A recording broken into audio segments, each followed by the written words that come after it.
Bismillahirrahmanirrahim. Assalamualaikum warahmatullahi wabarakatuh. Alhamdulillahirabbil alamin. Allahumma shalli ala sayyidina Muhammadin wa ala alihi wa ashabihi ajmain. Sehubungan dengan perkembangan terakhir di negeri kita tentang kasus yang sedang kita hadapi, satu, saya sangat bersyukur kepada Allah Subhanahu wa taala yang memberikan pendidikan yang luar biasa penting, berharga dan besar bagi negeri kita. Sehingga sangat rugi kita semua kalau tidak mengambil hikmah dari kejadian ini yang membuat kita bisa mengevaluasi diri dan membuat kita bisa menjadi lebih baik. Yang pertama adalah tentang keadilan. Semua urusan ini penyebabnya adalah tidak menempatkan sesuatu pada tempatnya. Tidak berbicara pada tempatnya, menangani pada waktu itu tidak pada waktu yang tepat, sehingga terjadilah kejadian yang semakin besar. Oleh karena itu, mudah-mudahan sesudah ini kita benar-benar mengevaluasi rasa adil kita, menempatkan sesuatu pada tempatnya. Siapapun, kepala negara, kepolisian, para tokoh, para pejabat, termasuk kita nih, rakyat-rakyat kecil seperti kita, benar-benar harus menyadari bahwa ketidakadilan adalah sumber masalah dan semakin besar kalau tidak disegera ditangani dengan adil. Islam dalam surat Al-Maidah ayat 8, Allah berfirman, wahai orang-orang yang beriman, jadilah penegak keadilan karena Allah dan jadilah saksi yang adil. Janganlah kebencianmu kepada satu kaum membuat engkau bersikap tidak adil. Berlaku adillah karena adil itu lebih dekat kepada takwa, dan bertakwalah kepada Allah. Sesungguhnya Allah maha teliti dengan apapun yang engkau kerjakan. Mudah-mudahan sesudah ini siapapun bersungguh-sungguh menegakkan keadilan. Hikmah yang kedua adalah ternyata tidak cukup jargon kerja. Tapi sangat penting juga akhlak. Karena yang jadi masalah ini masalah akhlak. Kita sangat merindukan para pemimpin selain bisa bekerja juga sangat berakhlak mulia, sehingga bisa ditiru menjadi tauladan bagi anak cucu kita.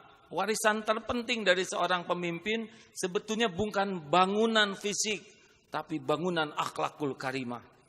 Mari jargonnya kita tambah kerja, akhlak.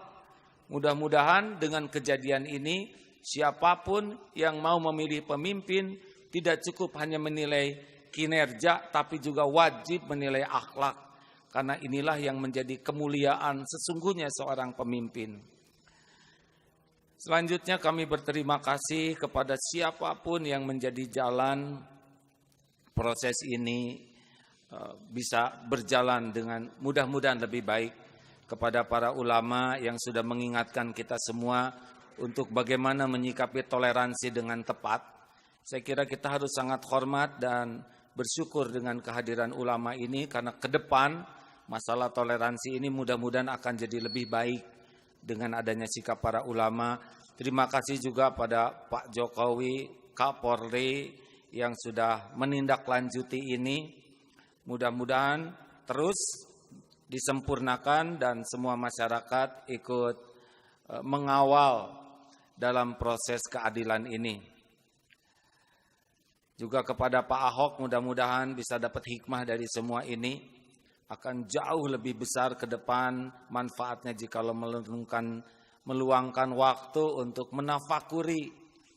Dan semoga ke depan semuanya jadi lebih baik kalau berani mengevaluasi diri.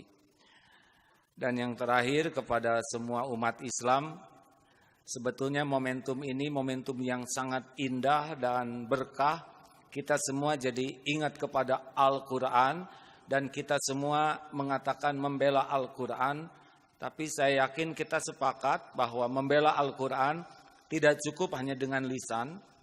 Kita harus bela Al-Quran dengan lebih banyak lagi berinteraksi dengan Quran, lebih banyak membaca, lebih banyak memahami, dan lebih banyak mengamalkan. Bela Quran dengan akhlak Al-Quran. Saya kira negeri ini akan jauh lebih berkah ketika umat Islam tampil dengan akhlak Al-Quran. Karena Rasulullah SAW ketika ditanya ke Siti Aisyah, seperti apakah akhlak Rasul? Akhlak Rasulullah adalah Al-Quran.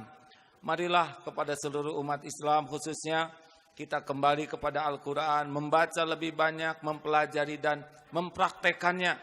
Insya Allah berkah daripada ujian ini adalah masyarakat kita menjadi masyarakat yang berakhlakul karimah, akhlak yang dituntun oleh Al-Quran.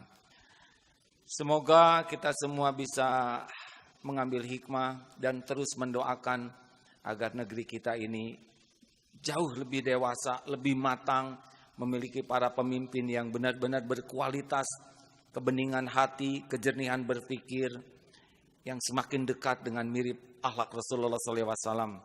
Sehingga tidak hanya membangun fisik negeri ini, tapi yang paling penting membangun iman, membangun akhlak dari bangsa ini. Terima kasih kepada seluruhnya, mohon maaf. Assalamualaikum warahmatullahi wabarakatuh.